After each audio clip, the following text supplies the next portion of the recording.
खुलुमबाय गिबियावनो आंनि मुलुगनां BodoNews चेनेल रादाब नायनो मोजां मोनग्रा बिथांमोननिसिम गोजोन फुंबिलिनि बयनिसिमबो गाहाम हामलायनाय जासिहरनाय जाबाय।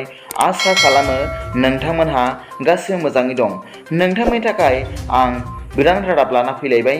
अन्नानै भिडिअखौ स्किप खालामाजासे जोबजासिम नायलांदो। दिनैनि फुंबिलिनि मोननैसो गाहाय रादाबफोरा जाबाय। सेथियाव दं मैया सुनिबार खालि आसामनि बजालि जिल्लानि पाठशालानि बाटादेब इउनिभार्सिटियाव directorate vigilance and anti कारापसनआ Guru Prasad काटानियारखौ गोबांथार रां लानायनि थाखाय हमबाय होनना दा सेन्टिनेल रादाब बिलाइनिफ्राय मिथिनो मोन्दों। नैथियाव दं मैया भारतनि 15थि लेङाइ हादरगिरि हिसाबै मानगोनां जगदीप धनखाड़ बिथाङा सायख'जाबाय होनना खौरां मोन्दों। मख'जाथावदि बिथाङा गासै 528 भट मोननानै देरहानो हादोंमोन, नाथाय बिथांनि हेंथा बादायगिरि मार्गारेट आल्बा बिथाङा 200नि खमसिन भट मोननो हादोंमोन। रादाबनिफ्राय मिथिनाय बादिब्ला बिथाङा आगुनि वेस्ट बेंगलनि गभर्नरमोन होनना मिथिनो मोन्दों।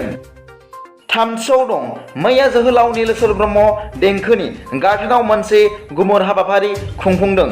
बे मेलनि गेजेरजोंनो दाखालि बावैसो DID लिटिल मास्टार सिजन 2022नि देरहासार जानाय नवजित नार्जारिनो BTR सोरखारा खोथा होनाय बायदियै 3 लाख रांखौ गथायबाय होनना रादाबाव फोरमायदों। ब्रैथियाव दं दाखालि बावैसो सिगां आसामाव गोबां दैबाना जाना गोबां खहा जानाय सुबुंफोरनो हेफाजाब होनो थाखाय पाथारकान्दिनि MLA श्री कृष्णेन्दु पल बिथाङा आसामनि CM रिलिफ फान्डआव 2 लाख राङारि अनसुंथाइ होदों होनना आसामनि गिबि मन्थ्रि डक्टर हिमन्त बिश्व शर्मा बिथाङा गावनि टुइटारनि गेजेरजों गोजोननाय फोरमायदों। फुंबिलिनि मोननैसो रादाबफोरा दा बेखिनिल'मोन।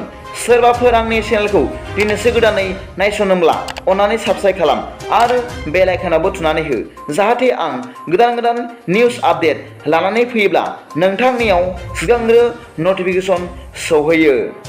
गाबोननि फुंबिलिनि रादाबाव नोंथांमोनखौ आंनि चेनेलाव गोसो गोथारै बरायहरनाय जाबाय। गोजोन्थों। एसेनोसै।